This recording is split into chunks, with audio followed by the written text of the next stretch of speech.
Because God is absolutely holy, it is written that no evil dwells with you. Now, by definition, and I have this definition taken from the Pocket Dictionary of Theological Terms, which is a pretty good little book, by the way, and it sets forth the definition of evil as, quote, any act or event that is contrary to the good and holy practices of God. Moral evil refers to acts of sin of creatures that are contrary to God's holy character and law, end quote. So again, it refers to acts of creatures that are contrary to God's holy character and law. And Dr. Merrill F. Unger, and here I'm citing from the Unger's Bible Dictionary, he says, evil is the failure of rational and free beings to conform in character and conduct to the will of God. And George Howley here, and I'm citing from the New Bible Dictionary, states, quote, God is separate from all evil and is in no way responsible for it, and it can only be attributed to the abuse of free will on the part of created beings, angelic and human, end quote. And that's correct, because prior to the fall of Lucifer, there was really one will in the universe, and that was God's. But God in His sovereignty created creatures with volition, with capacity to choose. And from past lessons, we know that the first sin that took place in the universe took place by an angel of the class of cherubim by the name of Lucifer. And he, at a point in time, set his will against the will of God, and he led a revolt in heaven. And we have from just a few passages in Scripture, we know that many angels fell with him. Revelation 12 leads us to understand that a third of the angels fell with him. And we don't know what that exact number is, but we know that angels fell with him. And so the first sin that took place in heaven by an angel of the class of cherubim, and he set his will against the will of God, and we talked about that in Isaiah 14 and Ezekiel 28. But when he led that rebellion, he created his kingdom of darkness. And so he then came to the earth, and we know that Adam and Eve in Genesis chapter 3, that evil was already in existence, that Satan had already, that sinful beings were already in existence by the time you get to Genesis 3, because Satan comes in already as a fallen creature. And at that point, he seeks to expand his kingdom of darkness, which he did, by the way, when Adam and Eve sinned. And so at that point, Satan becomes the ruler of this earth. And remember that 3 times in the Gospel of John, Jesus referred to Satan as the ruler of this world. 2 Corinthians 4:4 describes him as the god of this age. Ephesians 2 calls him the prince of the power of the air. 1 John 5:19 says that the whole world lies in the power of the evil one. The whole world. Isaiah 14:12 describes Satan as one who has deceived the nations. And Revelation 12:9 tells us that he deceives the whole world. And this speaks of the scope of his influence. Now, Satan has been judged at the cross, and his sentence is pending.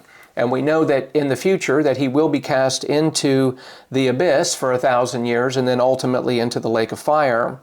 But until then, he still continues to function as the ruler of this world, albeit on a leash, because remember that God is absolutely sovereign. And so any evil that exists because he sovereignly permits it to exist, whether in the angelic realm or in the human realm. But anytime we're talking about sin and evil, we have to connect it with willful creatures who manufacture it. And that is going to specifically refer to angels, fallen angels, and humanity. So again, I think Howley's correct when he says it can only be attributed to the abuse of free will on the part of created beings, angelic and human.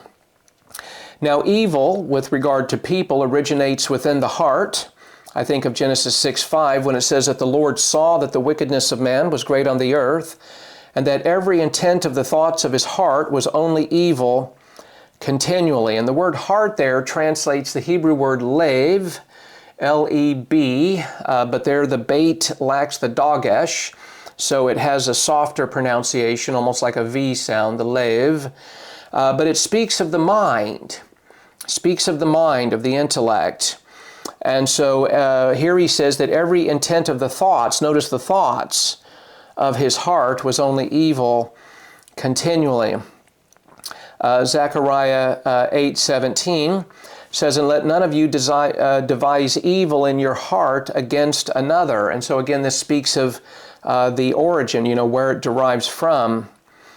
And this evil can result in evil actions.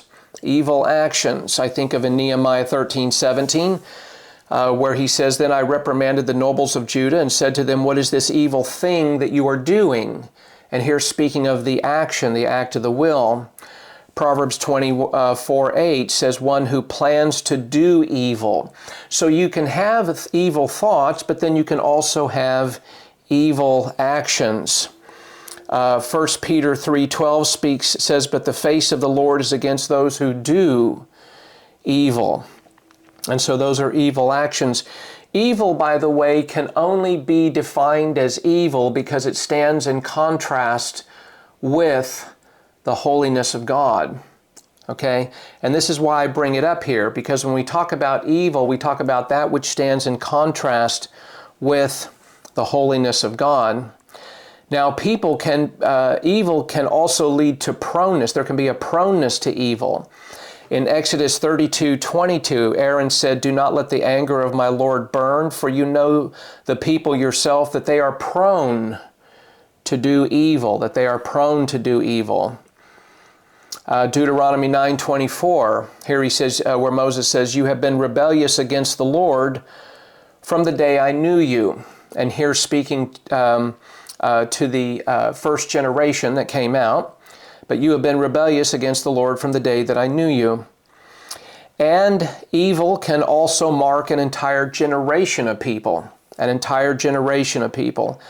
In Deuteronomy 1:35, it says, none of these men, that is this evil generation, shall see the good land which I swore to give to your fathers. Now here again, he's talking to that wilderness generation, the generation that actually came out of Egypt.